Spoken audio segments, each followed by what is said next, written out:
제가 겪은 인과관계 시작점은 어디였을까요? 삶의 경험을 거슬러 올라가자면 한도 끝도 없지만 아마 시동생과 동서와의 인연이 아니었을까 싶네요. 남편과 시동생, 그리고 막내 시누이, 이렇게 삼남매 중 남편과 시동생은 유독 사이가 좋았습니다. 도배업자였던 남편과 목수였던 시동생끼리 서로 통하는 이야기가 많아서 더 그랬던 것 같습니다. 같은 현장 일을 하고 있었으니까요. 게다가 시누이 부부는 시부모님과 함께 멀리 전남 지방에 살고 있었고, 남편과 시동생은 경기도로 상경해 차로 30분 거리에 살고 있었으니 더욱 사이가 돈독해질 수밖에요. 그리고 그런 남편과 시동생 덕에 저도 동서와 제법 많이 가까웠지요. 동서는 무척 당차고 씩씩한 사람이었어요. 소심하고 조용한 편이었던 저와는 다르게요. 저는 그런 동서가 참 좋았습니다. 동서와 대화하고 있노라면 평소엔 스스로가 재미없는 사람이라고 느꼈던 저 자신도 왠지 유쾌하고 재미있는 사람이 된 것 같았거든요. 우리 두 부부는 쉬는 날이면 제가 돌아가신 친정엄마에게 물려받아 운영하던 국밥집에서 함께 식사를 하거나 멀리 나가는 날엔 낚시를 하러 캠핑을 가곤 했죠. 형님, 제 남편이 잡은 붕어 좀 보세요. 25cm는 좋게 되겠어요. 아이, 이 사람 25가 뭐야? 35는 될 것 같은데. 안 그래, 형? 35 같은 소리 한다. 많이 쳐줘봐야 30도 안 될 것 같은데. 서방님은 꼭 붕어만 잡으셨다 하면 35cm래요? 항상 크기론 형한테 치면서 못 살아 정말. 항상 실없는 소리를 하시며 분위기를 띄우던 시동생과 옆에서 한술 더 뜨며 호들갑 떠는 동서의 모습이 지금도 눈앞에 참 선하네요. 남편은 옆에서 좋으면서도 괜히 퉁명스럽게 시동생에게 핀잔을 주곤 했죠. 아유, 호들갑 좀 떨지 마. 고기 다 도망간다. 이제 한 마리 잡아놓고 신나기는. 그럼 신나지 안 신나? 날씨도 선선하니 딱 좋고 형은 이렇게 내 옆에 앉아서 평화롭게 낚시하고 있고 우리 마누라는 오늘도 예쁘고 형수님 이모는 오늘도 빛을 발하시고 이렇게 더없이 좋은 날이 어딨어? 형은 감정이 너무 메말라서 문제야. 그쵸, 형수님? 메마르긴요. 저 사람 저래 봬도 낭만적일 땐 얼마나 낭만적인지 몰라요. 예? 형이요? 낭만이래. 욱. 거참 당신 동생이랑 재수씨 듣는데 쓸데없는 소린. 어머, 아주버님이 형님하고 둘만 계실 땐 완전 딴판이신가 봐요. 부러워라. 이 사람은 맨날 똑같거든요. 밖에서도 그저 장난, 집에서도 장난. 남편이 아니라 가끔은 다 큰 아들 같다니까요. 정작 우리 사이 애가 없어서 그런가? 자기가 애가 되려고 하는 건지 오히려 아주버님네 10살짜리 혜지가 훨씬 더 의젓하고 어른스러울걸요? 아이고 서방님, 졸지에 우리 딸보다 어린애 취급 받게 생겼네요. 그렇게 하루 반나절 낚시를 하고 잡은 붕어들로 매운탕을 끓여서 소주 한잔하고 술이 깰 때까지 한숨 누워서 자다가 운전해서 집으로 돌아와 다시 골아떨어지고 참 행복했죠. 영원히 다시 돌아오지 않을 나날들인 걸 미리 알았더라면 그때 사진 한 장이라도 더, 추억 하나라도 더 남겼을 텐데 하는 아쉬움이 지금도 제 마음속엔 진하게 남아있네요. 왜 항상 불행은 좋은 사람들에게 먼저 생기는 것 같을까요? 남편과 딸 혜지, 그리고 저 셋이서 늦은 저녁 식사를 막 마치고 치우려던 어느 날이었어요. 남편은 그날따라 일을 끝내고 나서도 뭔가 개운치 않아 괜히 현장을 몇 번이고 돌아보다 집에 늦게 왔다고 했었죠. 설거지를 하던 제 핸드폰 벨소리가 요란하게 울렸고 액정에 뜬 동서의 이름을 보고 대신 전화를 받은 남편의 얼굴은 점점 사색이 되었죠. 동서는 전화로 현장에서 일을 하던 시동생이 죽었다는 소식을 전해주었습니다. 현장에서 일하던 시동생이 발을 헛디뎌 추락한 후 즉사했다고요. 너무나 갑작스러운 비보였죠. 시부모님과 시누이 부부는 그날 저녁 막차를 타고 내려오셨고 둘째 아들의 죽음에 너무 충격을 받으신 시어머니께선 장례식장에 이미 차려진 시동생의 빈소를 보시곤 그 자리에서 혼절을 하셨어요. 남편 또한 장례를 치르는 내내 울진 않았지만 누구보다 비통해했습니다. 차마 너무 고통스러워하시는 시부모님 앞에서 장남인 남편이 무너질 순 없었어요. 시동생의 발인을 마치고 집으로 돌아오자 그제야 남편은 어린아이처럼 끄끄대며 한참 동안 눈물을 쏟아냈습니다. 낯가림이 심하고 무뚝뚝해서 친구가 별로 없던 남편에게 시동생은 사랑하는 가족이자 둘도 없는 형제, 그리고 가장 친한 친구였으니까요. 얼마나 힘들어하던지 남편은 동서의 소식을 듣는 것마저 시동생이 떠오른다며 괴로워했습니다. 그래서 저는 어쩔 수 없이 혼자서 동서를 챙겼어요. 가끔 찾아가서 밥을 사주거나 통화로 종종 안부를 묻는 등 남편에게 최대한 보이고 들리지 않도록이요. 형님, 이제 그만 찾아오셔도 돼요. 아주버님이 제 이야기를 들으시면 많이 힘들어 하신다면서요. 미안해 동서. 우리 그이가 나쁜 마음이 있어서 그런 건 아닌데 그 사람하고 서방님이 워낙 가까웠어야지. 동서 이야기만 들어도 고통스러울 정도로 남편도 많이 힘이 드나 봐. 알죠, 형님. 제가 아주버님을 안 지가 벌써 몇 년인데요. 저 다 이해해요. 그리고 형님, 사실은 저도 시댁 식구들을 보기가 지금은 많이 힘들어요. 아주버님처럼요. 그래서 형님을 뵙는 것도 많이 힘이 드네요. 항상 저를 너무 챙겨주셔서 죄송해서 차마 말씀을 못 드렸어요. 죄송해요. 아, 그랬구나. 그랬어. 미안해, 동서. 내가 너무 생각이 없었네. 동서도 우리 남편만큼 힘이 든 게 당연할 텐데. 알았어. 당분간 나도 동서 찾아오지 않을게. 그리고 말인데요, 형님. 저 집 내놨어요. 이사 가려고요. 이사? 이렇게 갑자기? 서방님 돌아가신 지도 얼마 안 됐는데 갑작스럽게 어딜 가겠다는 거야? 그것도 혼자서. 이 집에 있으면 하루 종일 그 사람의 환영이 보이는 것 같아요. 방문을 열고 나와 아침밥을 달라며 투정을 부릴 것 같고 현관문을 멍하니 보고 있노라면 꽃다발 사들고 다 몰래카메라였다며 장난스러운 표정으로 나타날 것 같고 저에겐 이 집이 그 사람 그 자체였나 봐요, 형님. 그 사람이 죽었으니 이 집도 제 인생에서 보내주려고요. 그리고 남편의 흔적이 아무데도 없는 낯선 곳으로 가려고요. 동서, 차라리 그럼 우리 집에 와 있는 건 어때? 대체 연고도 없는 낯선 곳으로 가서 어떻게 살려고 그래?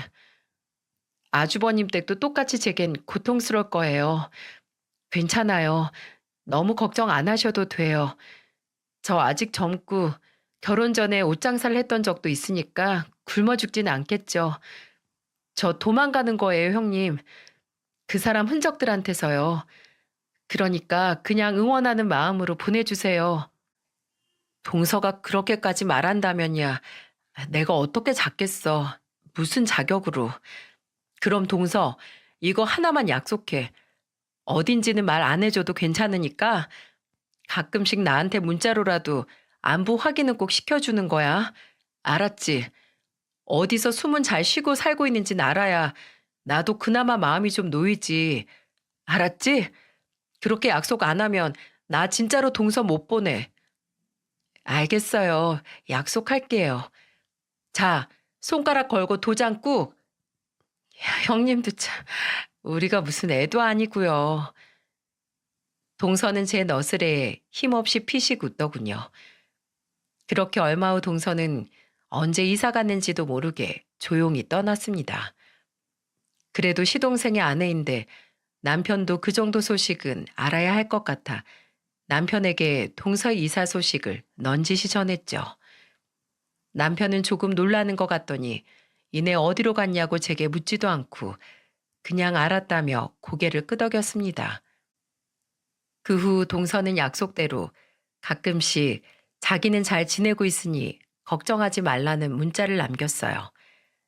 그렇게 문자가 오는 간격도 한 달에서 두 달, 그리고 석 달로 멀어지더니 언젠가부터는 그마저의 안부 문자도 끊겼죠. 나중에 뒤늦게야 동서에게 전화를 걸어봤지만 모르는 사람이 받더라고요. 자신이 이 번호로 바꾼 지 오래됐다고요. 그렇게 동서의 소식도 행방도 모른 채 야속한 시간은 흘렀습니다. 저와 남편도 시동생의 죽음을 잊으려 더욱 정신없이 일을 했고 거기다 딸 혜지까지 사춘기를 맞아 동서를 떠올리는 일은 점점 드물어졌어요. 그냥 한 번씩 문득 생각날 때면 씩씩했던 사람이니 어디서 잘 지내고 있겠지. 언젠가 동서도 괜찮아지면 먼저 연락을 하겠지 하고 애써 생각을 갈무리했죠. 그리고 어느덧 시동생이 죽은 지 8년이라는 시간이 지나 당시 10살이었던 혜지가 벌써 18살의 끄트머리가 되었죠. 당시 저희 집 가게 사정은 많이 기울어져 있었어요. 제 국밥집이 있는 상권에 프랜차이즈 식당들이 점차 들어서며 단골을 제외한 일반 손님들이 줄기 시작했고 도배업자인 남편의 일 또한 많이 줄어들었죠. 남편의 주 수입원은 신축 빌라들을 도배하는 일이었는데 남편과 자주 일하던 현장 소장이 언젠가부터 남편에게 자꾸 함께 작당하여 건축주를 속여 뒷주머니를 챙기자고 회유를 했거든요. 워낙에 대쪽 같은 남편은 그런 소장의 제안을 계속해서 거절했고요. 그 이후 현장 소장은 남편에게 앙심을 품었던 모양입니다. 아니면 남편이 다른 건축주나 건설사에게 현장 소장의 실체를 퍼뜨리고 다닐 거라 생각해 견제를 한 걸지도요. 아무튼 남편을 자주 부르던 그 현장 소장은 더 이상 남편에게 도배공사 일을 맡기지 않았고 동종업계 주변인들한테도 남편에 대한 소문을 안 좋게 낸 모양이더라고요. 결국 남편은 큰 공사는 거의 맡지 못한 채 근근히 들어오는 리모델링 일이나 이삿집 도배로 가게를 겨우겨우 유지만 하게 됐습니다. 게다가 곧 고3이 되는 혜지가 하필 미술에 재능을 보여 시작한 입시 미술이라는 게 보통 돈이 들어가는 게 아니더군요. 남편의 일과 제 장사는 점점 안 되고 혜지 입시에 들어가는 돈은 한 달에 100만 원은 기본으로 들어가니 점점 생활이 버거워졌습니다. 그래도 적어도 돈 때문에 우리 혜지의 앞날을 막지 말자. 혜지 대학 갈 때까지만 버티자 하는 마음으로 악착같이 버텼죠.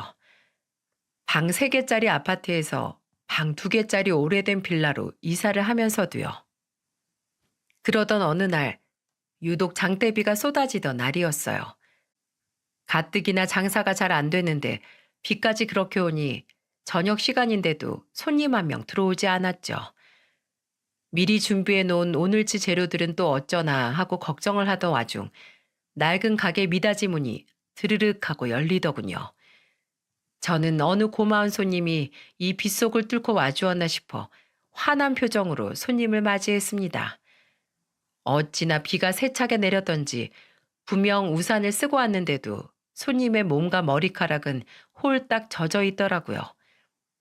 손님이 우산을 젓고 숙였던 고개를 든 순간 저는 저도 모르게 들고 있던 쟁반을 떨어뜨리고 말았습니다.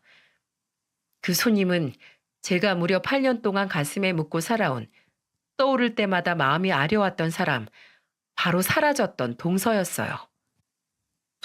동서? 오랜만이에요, 형님. 갑자기 찾아와서 놀라셨죠? 잘 지내셨어요? 그런데 축축한 머리를 귀뒤로 넘기며 애써 오는 동서의 다리 아래로 뭔가 이상한 것이 보였습니다. 동서, 다리가 그거 의족 아니야? 다리가 왜 그래? 어? 이게 무슨 일이야, 도대체? 글쎄, 비에 젖어 달라붙은 동서의 긴 치마 아래로 보인 오른쪽 다리에 의족이 달려있는 게 아니겠어요? 얘기하자면 사정이 좀 기네요. 도대체 무슨 사정이? 아니, 아니, 내 정신 좀 봐. 동서, 여기 앉아, 얼른. 밥은, 밥은 먹었어? 아직 저녁 안 먹었지? 기다려봐. 내가 국밥 한 그릇 얼른 내다 줄게. 저는 의자를 잡아당겨 동서를 앉히고는 불이 났게 주방으로 들어가 공깃밥 하나와 국밥 한 그릇을 담아 들고 나왔습니다. 감사해요. 감사해요, 형님. 잘 먹을게요. 짧은 감사 인사를 마친 동서는 곧이어 다급히 숟가락질을 하기 시작했어요. 동서는 마치 며칠을 굶은 사람처럼 허겁지겁 식사를 하더군요. 그러고 보니 볼도 움푹 팬 것이 동서는 예전보다 아주 많이 말라 있었습니다. 얼마 되지 않아 식사를 마친 동서는 그제 아무 말도 없이 그릇에 코를 박고 밥을 먹은 게 민망했던지 죄송하다며 제 눈치를 봤죠. 제가 너무 배가 고팠어가지고요. 너무 개걸스러웠죠? 개걸스럽긴 복스러워 보이기만 하더라. 모자르면 더 줄까? 오늘 어차피 손님도 없어서 많이 남아있어. 아니에요. 충분히 배불리 먹었어요. 형님네 국밥은 오랜만에 먹었는데도 참 맛있네요. 예전 그대로예요. 꼭 다시 먹고 싶었는데 형님 국밥 좋네요. 좋긴 이 매정한 사람아. 그렇게 번호까지 싹 바꾸고 사라지면 내가 얼마나 걱정할진 생각 안 해봤어? 도대체 왜 갑자기 연락을 끊은 거야? 다리는 또 왜 그렇고 얼굴은 또 왜 이렇게 말랐어? 속상하게. 동서의 몰골을 차근차근 뜯어보니 볼수록 말이 아니더라고요.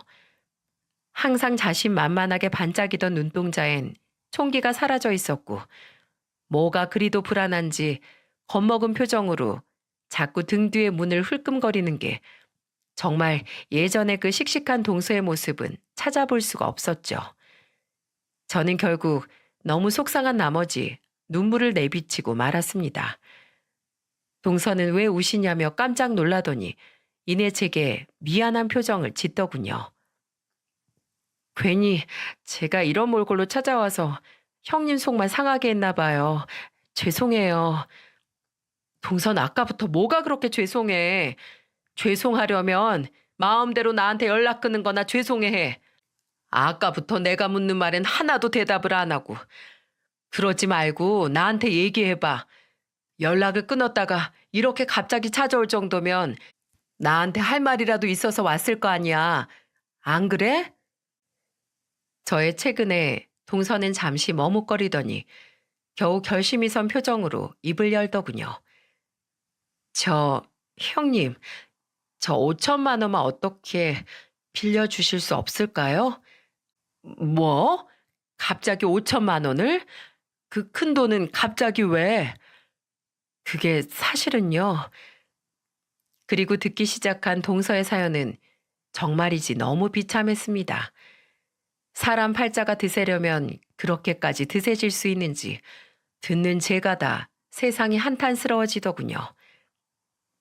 8년 전에 남편과 결혼할 때 집을 구하며 받았던 대출을 전부 갚고 충남 쪽으로 이사를 갔었어요. 제가 남편이랑 여행으로라도 가보지 않은 데가 거기뿐이더라고요. 그리고 대출금을 전부 갚고 나니까 남은 돈이 별로 없어서 노점으로 옷장사를 시작했어요.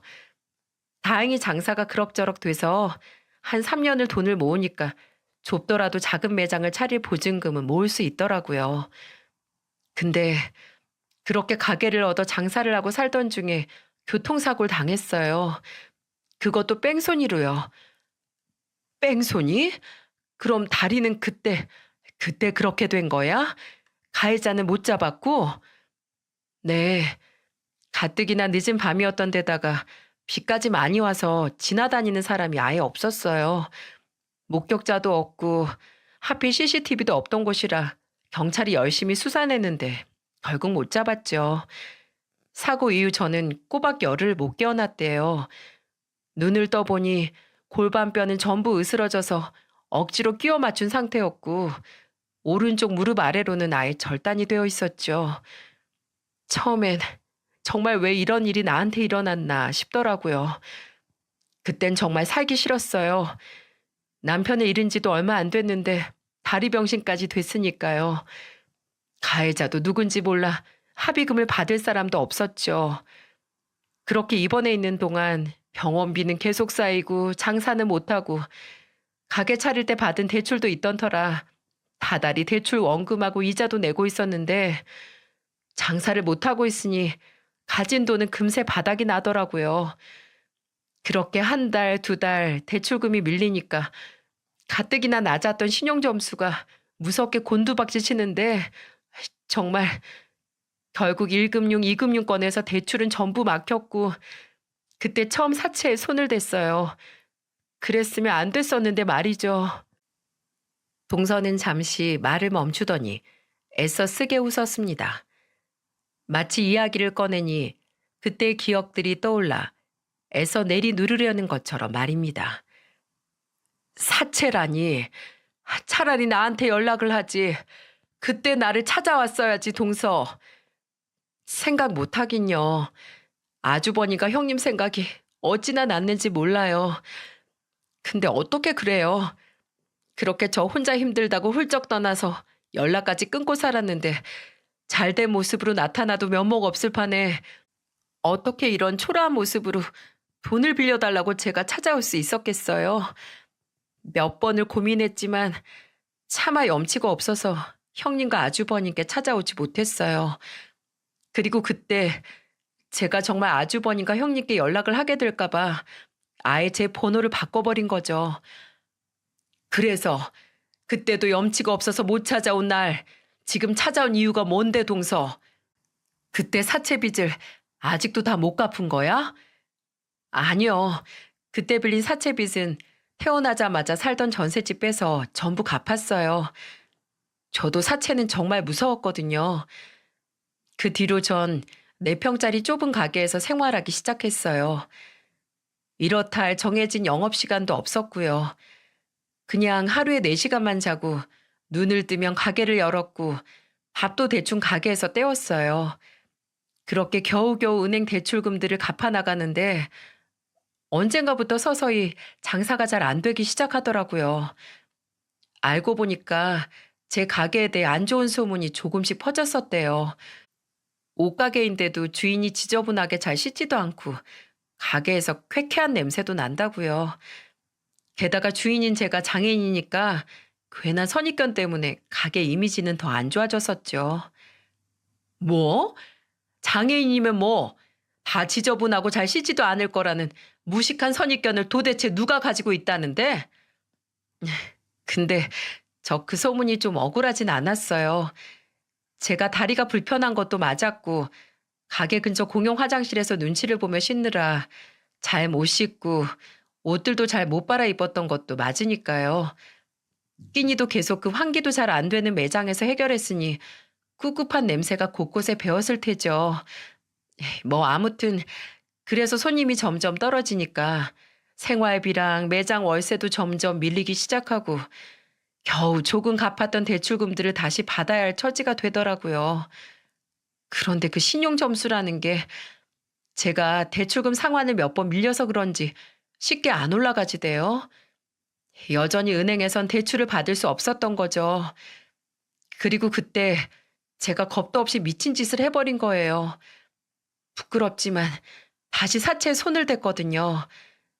예전에 한 번 빌려서 갚은 적이 있으니 이번에도 급한 불만 끄고 어떻게든 빨리 다시 갚으면 되겠지 하는 안일한 생각이었어요.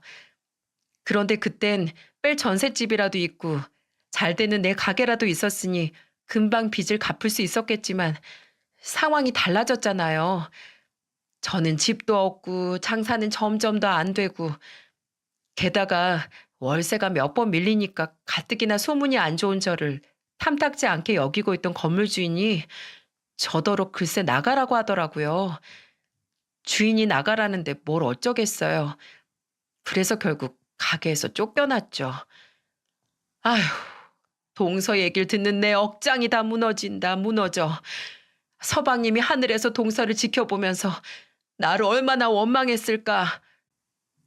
동서의 이야기는 아직 끝나지도 않았는데 저는 가슴이 너무 답답해져 가슴을 치며 한탄을 했습니다. 동서가 저렇게 힘든 시간을 보내는 동안 아무것도 모르고 우리 가족만 잘 먹고 잘 살았던 게 그렇게 속이 상할 수가 없었어요. 죽은 시동생이 얼마나 가슴이 아플까 생각하니 더욱 마음이 먹먹해지더군요. 그렇게 다시 리어카 하나를 구해서 예전처럼 노점상으로 겨우겨우 입에 풀칠하고 30만 원짜리 창문도 없는 고시원에 들어가 목숨만 겨우 연명하며 살고 있었는데요. 형님, 사채라는 게 정말 무섭더라고요. 분명 조금씩이나마 돈을 갚아나가고 있다고 생각했는데 제가 갚은 돈이 원금의 이자만큼도 안 된다는 거예요. 그렇게 이자는 더 큰 이자가 되고 어느새 원금 액수를 훌쩍 넘어버렸죠. 그래서 고시원을 벗어나려고 조금씩 모아둔 얼마 안 되는 목돈이라도 일단 갚아버리려고 했는데 정말 제 인생에 마라도 낀 건지 때마침 친정아빠한테 연락이 온 거 있죠. 글쎄 저희 아빠가 음주운전으로 사람을 치셨다는 거예요. 다행히 피해자가 목숨에 지장은 없고 팔만 좀 부러졌는데 합의금을 좀 빌려달라시지 뭐예요. 평소엔 거의 없는 자식처럼 소식도 없으셨던 분이요. 아니, 동서 아버님이? 아휴, 정말. 형님이 들으셔도 참 답이 없는 상황이죠? 에휴, 저도 정말이지 한숨밖에 안 나오더라고요. 근데 그때 그냥 갑자기 제가 뺑소니 당했던 일이 생각나는 거예요. 가해자가 누군지 몰라 온전히 제 스스로 그 많은 병원비를 다 해결해 했던 그때가요. 사실 제 사정도 너무 힘들어서 아빠를 모른 척 하고 싶었는데 피해자는 응당 보상을 받아야 하는 거잖아요. 그 피해자가 저처럼 막막한 처지에 놓여 있을 사람인 줄 혹시 알아요? 그쵸? 저는 아빠가 아니라 누구인지도 모르는 그 피해자를 모른 척 할 수가 없더라고요. 그래서 보내줬어요. 모아놨던 돈 전부요. 저 참 한심하죠, 형님. 당장 제가 접시물에 코 박고 죽을 판인데 생판 남을 위해서 그 큰 돈을 아빠한테 보냈다는 게요. 그 뒤엔 뭐 저에게 받아낼 돈이 아예 없다는 거란 그 대부업체 사장이 사람들을 시켜 저를 괴롭히기 시작했어요. 노점상으로 찾아와 깽판을 치는 건 일상이었고 저보다 등치가 2배는 커 보이는 사람들에게 뺨을 맞기도 했죠. 몸을 팔아서라도 갚으라면서 절 윽박지르는데 너무너무 무서워서 저 도망쳤어요. 팔려고 가지고 있던 상품들 헐값에 싹 다 중고로 팔아서 푼돈만 가방에 챙기고 옷까지 하나 없이요. 혹시 큰 가방이라도 가지고 나오면 그 사람들이 제가 도망가는 걸 눈치챌까 봐 이 작은 가방 하나 가지고 무작정 여기로 왔어요, 형님. 어떻게 하늘이 이렇게 한 사람에게 잔인해질 수 있을까요? 이 모든 일이 어떻게 동서에게만 전부 일어날 수 있었냐는 말입니다. 참 하늘도 무심하시죠. 이야기를 마친 동서는 결국 그동안 참았던 눈물을 뚝뚝 떨구더군요. 저는 그런 동서의 옆자리로 가 가늘게 떨리는 동서의 어깨를 감싸 안아 주었습니다. 괜찮아. 소리내서 울어도 돼, 동서. 서방님도 없이 혼자서 그 낯선 타지에서 그 무서운 일들을 겪느라 얼마나 힘들었겠어. 동서가 이렇게 힘든 줄 모르고 나 혼자 뜨신 밥 먹고 살았으니 이 죄를 어떻게 다 갚을까. 나중에 죽어서 서방님은 또 무슨 낯으로 만나겠어. 나랑 혜지 아빠를 믿고 그래도 저승으로 떠났을 텐데 내가 죄인이지 죄인이야. 동서를 그때 그렇게 보냈으면 안 됐던 거야. 내가 무책임했어. 내가. 미안해, 동서. 아니에요, 형님. 형님이 왜 저한테 사과를 하세요. 그러지 마세요. 이렇게 염치 없게 8년 만에 뵙자마자 돈 빌려달라는 말부터 한 제가 너무 죄송하죠. 죄송하다는 말 그만해. 죄송할 거 하나도 없어, 동서. 일단 우리 집으로 가자. 어차피 도울 손님도 없으니까 얼른 장사 접고 우리 집에 가서 좀 쉬어. 어? 돈 얘기는 한숨 자고 내일 차차 얘기하기로 하고 혜지 아빠가 동서 온 거 알면 정말 좋아할 거야. 그 사람도 동서 그렇게 보내고 얼마 안 돼서 많이 후회했어. 저와 동서는 그렇게 가게 문을 닫고 집으로 향했습니다. 집에 가니 아직 입시 학원에서 혜지는 돌아오지 않아 일찍 퇴근한 남편 혼자 저를 기다리고 있더군요. 여보, 이리 와서 누가 왔는지 좀 봐봐요. 얼른요. 누구, 손님 오셨어? 아니, 재수 씨. 재수 씨 이게 얼마 만이에요? 그동안 대체 어디 있었던 거예요? 나랑 집사람이 얼마나 걱정했는지 알아요? 얼른 들어와요. 몸은 왜 홀딱 젖어 있어? 아니, 재수 씨 다리가... 일단 들어가요, 여보. 내가 이따가 다 이야기해 줄게요. 일단 동서부터 좀 쉬게 해요. 평소 늘 무표정이었던 남편도 그날은 놀라고 당황한 표정을 숨기지 못했죠. 저는 그런 남편에게 우선 아무 말 말라는 눈짓을 보내고는 동서에게 갈아입을 옷과 수건을 쥐어주고 욕실로 들여보냈습니다. 그리고 동서가 씻는 사이 남편에게 자초지종을 이야기해 주었죠. 이야기를 전부 들은 남편의 표정이 점차 일그러지더니 이내 바닥에 스르르 주저앉아 가슴을 치며 오열하기 시작했습니다. 아이고, 아이고. 그새 씻고 나온 동서는 그런 남편을 발견하더니 막 씻은 얼굴이 다시 눈물로 뒤덮이더군요. 남편과 동서가 그렇게 펑펑 울어대니 저 또한 다시 눈물이 줄줄 흘러내렸죠. 용훈아, 내가 미안하다. 내가 내 아픔 먼저 챙기겠다고 재수실 저렇게 내버려 두고 저렇게 혼자 고생스러웠는지도 모르고 내가 재수씨 미안해요. 이 죄를 내가 다 어떻게 갚죠? 다리는 얼마나 아팠을까? 얼마나 서러웠을까? 우리가 재수씨 옆에 있었어야 했는데 나라도 용훈이 대신 재수씨 지켜줬어야 했어요. 미안해요. 미안해. 아니에요, 아주버님. 그러지 마세요. 제 멋대로 떠난 건데 왜 자꾸 아주버님하고 형님이 저한테 미안하다고 하세요. 죽은 사람이 들으면 속상해해요. 눈물바다도 그런 눈물바다가 없었습니다. 남편은 시동생이 죽었을 때보다 더 처절하고 원통하게 오열을 하더군요. 그런 남편의 모습은 처음 봤었죠. 그렇게 우리 세 사람은 거실에 주저앉아 한참을 울었습니다. 그리고 그동안의 여정이 많이 고단했던지 동서는 제가 해지방에 마련해준 잠자리에 눕자마자 잠이 들었어요. 그렇게 울고도 속에 남은 눈물이 남았던지 꿈에서 시동생이라도 만난 건지 동서는 자면서도 눈물을 주르륵 흘리더군요. 저는 학원에 있을 혜지에게 전화를 걸어 오늘은 친구네 집에서 하루 자고 오라고 이야기를 했습니다. 친구 어머니한테는 내가 미리 전화를 드려놓겠다고, 사정은 나중에 말해주겠다고요. 그리고 혜지와 제일 친한 친구의 모친에게 전화를 걸어 집에 사정이 있어 혜지를 하루만 재워달라고 부탁을 했죠. 통화가 끝나자 남편과 저는 혹여 동서가 잠에서 깨어 들을까봐 안방으로 들어와 방문을 닫고 작은 목소리로 의논을 했습니다. 걱정이에요. 동서 사정은 너무 딱한데 우리도 지금 수중에 그만한 돈이 없으니. 그러게 말이야. 내가 그 소장놈의 제안을 그렇게 거절하지만 않았어도. 무슨 말이 그래요, 여보. 그런 찜찜한 제안은 애초에 거절하길 잘한 거예요. 당신 잘못한 거 하나도 없어요. 답답해서 그렇지, 답답해서.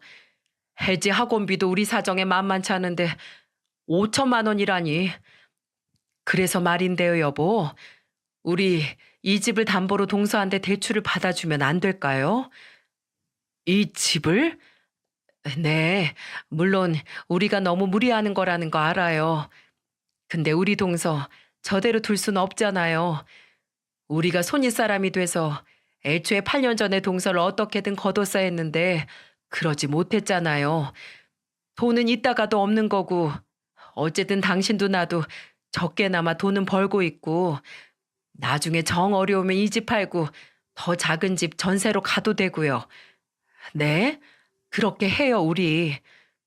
나야 내 동생 아내 일이니까 그렇게 당신이 해준다면 고마운데 당신 정말 괜찮겠어?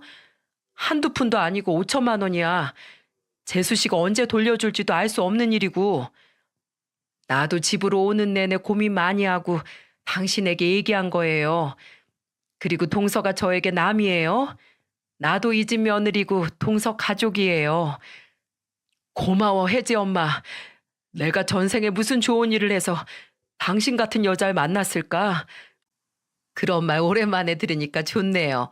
자주 좀 해줘요. 그리고 다음 날 동서가 잠에서 깨자마자 저는 동서에게 며칠만 기다리라고 이야기를 한 후 며칠 뒤 은행에 신청한 대출금을 현금으로 찾아 동서에게 건넸습니다. 동서는 봉투 안을 물끄러미 보더니 이내 닭똥 같은 눈물을 뚝뚝 흘리더군요. 그만 울어 동서. 이러다 나중에 울고 싶어도 남은 눈물이 없어서 울지도 못하겠다. 정말 정말 감사해요, 형님. 이 은혜 정말 잊지 않을게요. 그리고 늦더라도 꼭 이 돈 이자까지 쳐서 모두 갚을게요. 천천히 갚아도 돼. 애초에 빨리 갚으라고 재촉할 생각이었으면 동서한테 이 돈 빌려주지도 않았어.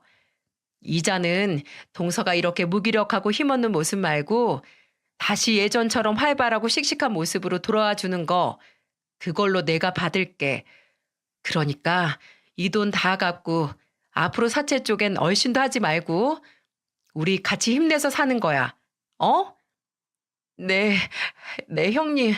조만간 금방 연락드릴게요. 이번에 꼭 금방이요. 동서는 그렇게 다시 자신이 지내던 지방으로 돈을 들고 돌아갔습니다.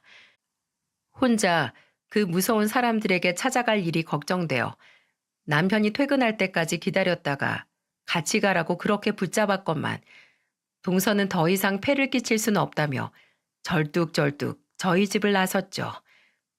그렇게 일주일 그리고 한 달이 지나도록 동서에게선 연락이 오지 않았어요. 돈은 잘 갚았는지 거처는 정해진 건지 너무도 걱정이 되어 연락을 해보려고 했지만 생각해보니 바뀐 동서의 연락처를 제가 받아놓질 않았더군요. 뒤늦게 왜 그 중요한 걸 까먹었을까 하며 스스로를 자책했지만 어쩌겠어요. 동서가 이번엔 꼭 금방 연락을 한다고 했으니 그 말을 믿고 기다려보자는 남편의 말에 저는 알았다고 대답할 수밖에요. 그렇게 동서에게 연락이 다시 두절된 지 한 달이 지난 어느 날이었어요. 이제 막 가게 문을 닫고 집에 들어왔는데 모르는 번호로 전화가 오더군요. 저는 전화가 끊길세라 후다닥 전화를 받았습니다. 혹시 동서일까 싶어서요. 그리고 그 전화는 그토록 기다리던 전화가 맞았습니다. 바로 동서였어요. 여보세요? 형님, 잘 지내셨어요? 동서, 나야 잘 지내지. 일은 잘 해결됐어? 형님하고 아주버님 덕분에요. 그동안 제가 연락이 없어서 많이 걱정하셨죠. 걱정하다마다 돈은 제대로 갚았는지 혹시 그놈들이 다른 꿍꿍이가 있어서 해코지를 않았을지 내심 얼마나 조마조마하면서 동서 연락 기다렸다고. 빨리 조금이라도 돈을 벌고 싶어서 일자리부터 알아봤거든요. 근데 제가 잠깐 떠나 있던 사이에 그놈들이 이자라며 리어카도 가져가 버리고 어차피 팔아야 할 상품들도 그때 다 헐값에 팔아버렸다고 했잖아요. 길바닥에서라도 장사하려고 해도 팔 물건들이 없더라고요. 다리도 이래서 식당들도 절 써준다는 데가 없고요. 그래서 계속 어쩌지 하다가 웬걸 고시원 근처에서 예전에 저희 남편이랑 자주 일했던 목수 반장님을 만났지 뭐예요. 우연히도 이번에 맡으신 현장의 근처라서 반장님도 이 지역에 머물고 계시다고요. 그분이랑 저희 남편이 꽤 친해서 저희 집으로도 가끔 식사하러 오셨거든요. 아주버님도 잘 아시더라고요. 아마 목수 박반장이라고 하면 알 거라고 하던데요. 아, 나도 그분 알고 있어. 예전에 자주 뵀었는데 요샌 지방으로만 다니시는지 잘 안 보이시더라고. 동서가 있던 지방에 내려가 계셨구나. 아, 그래서 그분이 제 사정을 들으시더니 글쎄 저한테 건설 현장 유도원 일을 해보면 어떠냐고 권해주셨어요. 서서 차량 안내만 하는 거라 다리가 불편한 저도 할 수 있고 예전에 죽은 남편을 많이 따라다녀서 현장 사정도 잘 알 테니까 만약 제가 온다고 하면 자기가 힘을 써주겠다고 하시면서요. 안전교육 이수만 잘 받으면 된다고요. 시급도 세고 야간에 수당도 따로 붙어서 생각보다 벌이가 괜찮더라고요. 당장에 한다고 말씀드리고 일을 시작했죠. 반장님이 맡으셨던 현장은 이미 공사가 끝물이었어서 딱 한 달만 일하고 오늘 마지막으로 퇴근하자마자 이렇게 전화 드린 거예요, 형님. 지난번 돈을 빌리러 왔을 때만 해도 동서의 목소리는 한껏 축 처지고 우울했는데 한 달 새 기운을 많이 차렸는지 동서는 예전처럼 활기차고 씩씩하게 변해 있었어요. 저는 덩달아 들떠서 그런 동서를 축하해 주었죠. 그래, 잘 됐다, 잘 됐어. 그때도 말했지만 알지 동서? 우리 돈은 천천히 갚고 일단 제대로 된 집으로 이사부터 해. 이참에 다시 여기로 올라와도 좋고 어차피 거기서 하던 장사는 더 못한다며. 안 그래도 그러려고요. 박 반장님이 요새 경기도에 빌라 건축 건물 많이 따낸 건설사 사장님하고 친분이 있으신데 같이 일을 하기로 했다고 하시더라고요. 저는 빌라 현장에서 할 일이 많이 없어서 반장님이 소개해 주신 경기도 아파트 건설 현장에서 일하기로 했거든요. 정말? 그럼 여기로 올라와서 일한다는 거야? 너무 잘 됐다. 잘 됐어, 동서. 어쩌다 그런 귀인을 만났대. 동서 운이 이제야 좀 풀리려나 보다. 그치? 동서가 다시 여기로 온다니까 나도 너무 좋다. 아참참, 내 정신 좀 봐. 제 자랑하려고 이렇게 급하게 전화를 드린 건 아니고요. 형님, 혹시 아주버님 옆에 계세요? 어, 있지. 이 사람 요새 일이 많이 없어서 집에 일찍 들어와 있거든. 바꿔줄까? 옆에서 들뜬 표정으로 동서와의 통화를 듣고 있던 남편은 왜 괜한 소리를 하냐는 표정으로 저를 향해 얼굴을 찡그리더군요. 저는 그저 어깨를 으쓱해 보였죠. 아, 그럼 스피커폰으로 바꿔서 같이 들어주세요. 아주버님, 안녕하세요. 제 목소리 들리세요? 예, 재수 씨. 사실 아까부터 스피커폰으로 같이 듣고 있었어요. 박 반장님 만나셨다고요? 그분 굉장히 좋은 분이에요. 믿고 따라다니셔도 될 것 같아요. 아이, 잘 됐네요. 정말 잘 됐어요. 아주버님, 박 반장님께 들었어요. 같이 일하시던 현장 소장이 아주버님 소문을 이상하게 내고 다녔단 얘기요. 반장님도 이번에 경기도에 올라오게 되면서 들으셨대요. 그래서 아주버님 일도 많이 끊기셨다고 하던데. 아, 그거야 뭐 어쩌다 보니 그렇게 됐습니다. 이 바닥이 좁긴 좁나 보네요. 그 소식이 재수 씨 귀에까지 들릴 정도면. 그래서 말인데요. 반장님이 건설사 사장님한테 아주버님을 추천하면 어떨까 하시더라고요. 아주버님 정직하고 성실하신 건 예전에 같이 일하실 때 충분히 알고 있어서 사장님한테 믿고 추천할 수 있다고요. 안 그래도 그 건설사에서 새 인부들을 찾고 있었다네요. 어떠세요, 아주버님? 남편의 두 눈이 휘둥그레졌습니다. 그렇게 큰 일감을 맡게 해준다니. 안 그래도 갈수록 도배와 리모델링 일도 줄어 걱정이 태산이었는데요. 동서의 말을 더 들어보니 자세한 내용은 이랬습니다. 그 현장 소장이라는 사람은 공사 업계에서 뒷돈 챙겨 먹기로 알 사람은 이미 다 아는 유명한 양아치였다네요.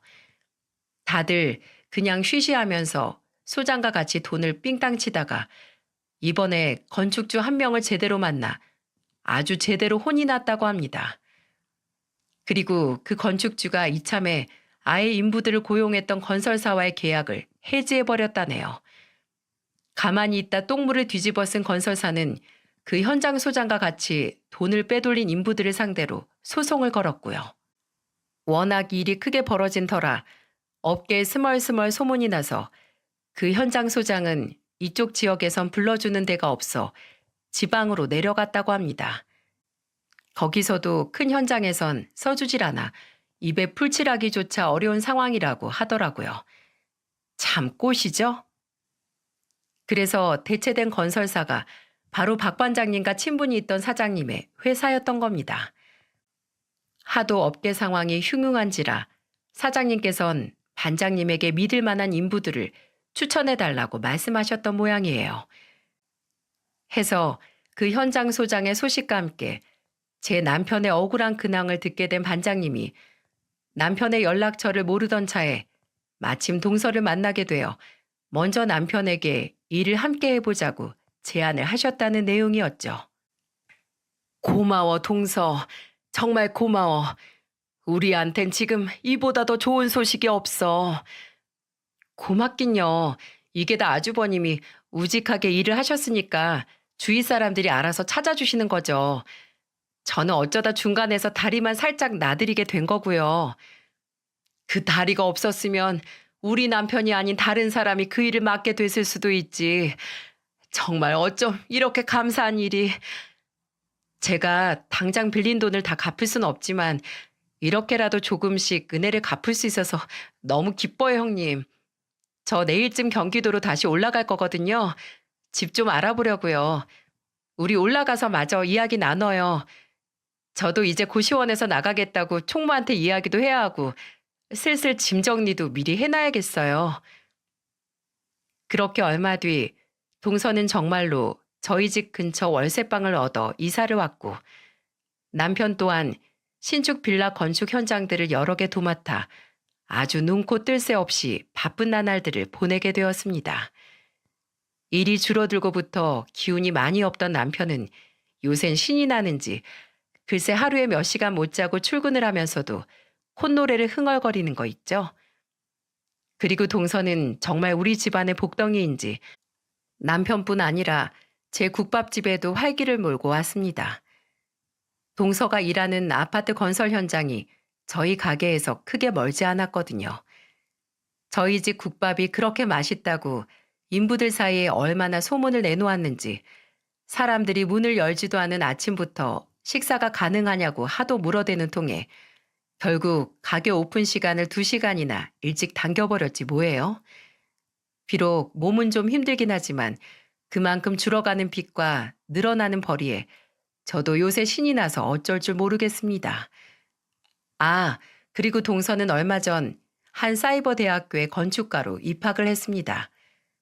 학사를 따서 현장에서 여자로서 더 일을 할 수 있는 자격증을 따 계속 일을 하고 싶다고요.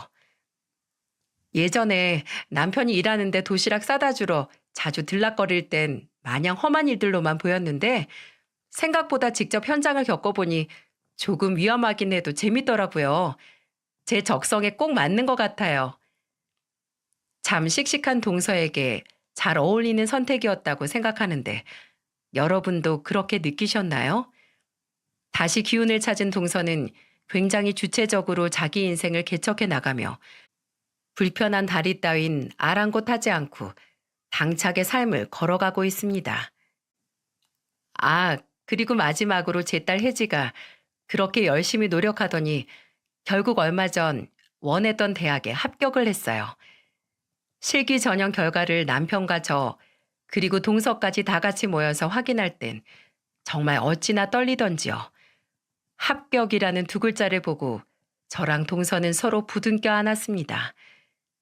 혜지는 합격한 건 나인데 왜 작은 엄마랑 둘이 껴안냐며 입을 삐죽거렸고 남편은 대신 자기가 안아주겠다며 혜지를 번쩍 안아 올렸죠. 그날은 정말 오랜만에 다 같이 소고기집으로 가 거하게 외식을 했었네요. 저희는 아직 약간의 빚이 남아있고 동서까지 셋이서 열심히 갚아나가고 있지만 전 빚이 없던 예전보다 지금이 훨씬 행복합니다. 좋은 사람을 곁에 둔 사람은 가진 게 없어도 행복해 보인다죠? 그때 동서에게 돈을 빌려주지 않았다면 저흰 분명 동서가 가져다 준 많은 행운들을 놓쳤을 거예요. 그렇다고 오롯이 그것 때문에 이 모든 행운들이 우리에게 무더기로 찾아왔다곤 여기지 않기로 했어요. 어려울 때 결국 내게 힘이 되는 건 바로 자신이 살아온 모습 자체라고 하잖아요. 우리 모두 평생을 선하고 바르게 살아오려 노력했기 때문에 지금 이 순간 이렇게 행복이 찾아온 게 아닌가 싶습니다. 이 사연을 들어주신 여러분 모두 언젠가는 저처럼 삶의 긍정적인 인과관계를 맞닥뜨리는 순간 자기 자신에게 크게 칭찬해 주세요. 아, 나 여태껏 참 잘 살아왔다 하고요. 감사합니다.